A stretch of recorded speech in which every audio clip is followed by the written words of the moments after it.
और लिपा के गीता मिश्रा लोकगीत चैनल में आप लोग का स्वागत है। देखिए बहुत सुंदर बहुत प्यारा वो कजरी गीत हम लोग लेके आए हैं। हम लोग का चैनल को लाइक सब्सक्राइब शेयर जरूर कीजिएगा। कमेंट बॉक्स में जरूर बताइएगा हम लोग का कजरी गीत आप लोग को कैसा लगा। हरी हरी दतुआना तूरे चला लो ये गवाना बगिया हरी हरी हरी दतुआना तूरे चला लो ये गवाना बगिया हरी हरी हरी दतुआना छाटकले टीका टूटला हरी हरी हरी दतुआना छाटकले टीका टूटला हरी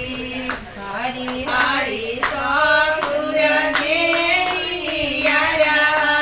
हरे सोनारवा हरी हरी हरी ससुर गेलियारा हरे सोनारवा हरी हरी हरी रोइए रोइए जोड़े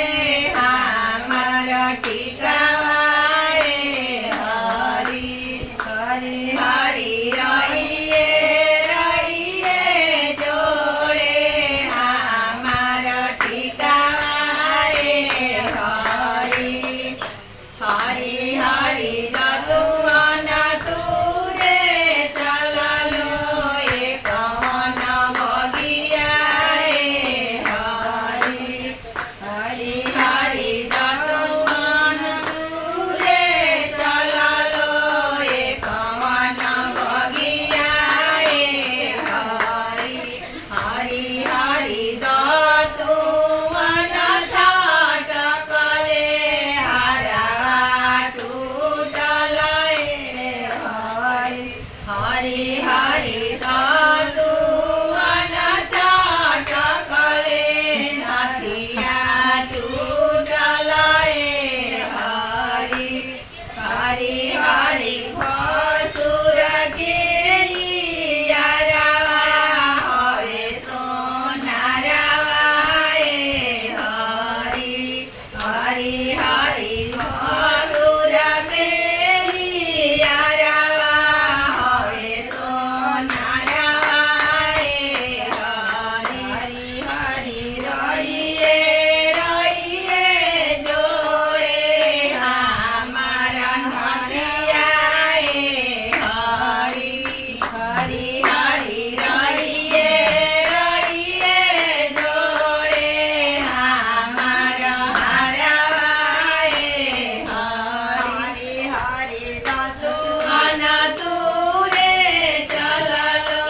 ये कवना बगिया हरी हरी हरी दतुआना छाटकले कंगना टूटले हरी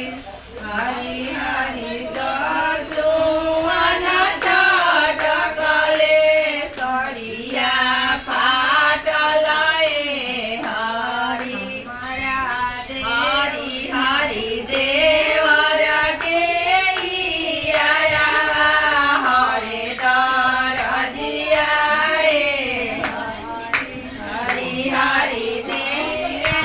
धीरे सिए हमारा सड़िया हरी हरी हरी धीरे धीरे सिए हमारा सड़िया हरी हरी हरी सैया गेलियारा हरे सोनारवा हरी हरी रोइए रोइए जोड़े हमार कंगन हरी हरी हरी सैया गेलियारा हरे सोनारवा लाइक सब्सक्राइब शेयर जरूर करें। Bye by.